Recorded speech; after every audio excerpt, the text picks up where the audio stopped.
The days of cave paintings, carrier pigeons, and home phones are over. Long live the live stream. Seriously though, it's my absolute favorite. Welcome to today's episode of DIY in 5. I'm Trisha Hirschberger, and our goal today is to teach you simple tips to make sure your live stream goes from passable to professional. With companies starting to interview using video calls and friends wanting to catch up face-to-face over Skype, it's about time you step up that streaming game. No matter whether you're using Twitch, Periscope, Facebook Live, or any other app, these tips will help you look better for your audience. When we talk camera positioning, you've got to think of a live stream as a mini-movie that's all about you. The first thing you want to do is frame yourself properly on the screen. Position the camera eye level or slightly higher so that you don't get that accidental double chin. I mean, unless that's what you're going for. There's a reason Instagram celebrities take pictures like this. People also want to see who they're viewing, so make sure you're centered on screen and not awkwardly cutting yourself off. Just like any other video, lighting can make your video look more professional. If you're going to be doing lots of live streaming, you can pick up an inexpensive light kit from Amazon for about $40. The most important light will be your key light. This should be the brightest light you use.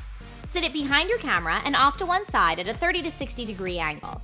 And if you're looking for that extra professional look, you can add a fill light. Place this on the opposite side of the camera, and generally it should be softer than your key light to help fill in any shadows. If you want the ultimate trifecta, you can add a backlight. You can place a third light behind you to provide indirect light and help separate you from the background. It can be as simple as a desk lamp or those standing lamps most people have already. Next, you gotta adjust those camera settings. Yep, even on a webcam. Most people don't realize that many webcams have the option to adjust the picture. Even if you don't have the best lighting, you can fix your exposure, brightness, or contrast to make your stream the best it can be. Just look for advanced settings or something similar in your webcam software. Now it's time to focus on our background. This is one of those rare times when a blank background can be better for you. Remember, if it's behind you, then everyone else can see it too. If you don't have a blank wall, just make sure the room is tidy and as clutter-free as possible. You don't want things sitting in the background to distract from what you're trying to say.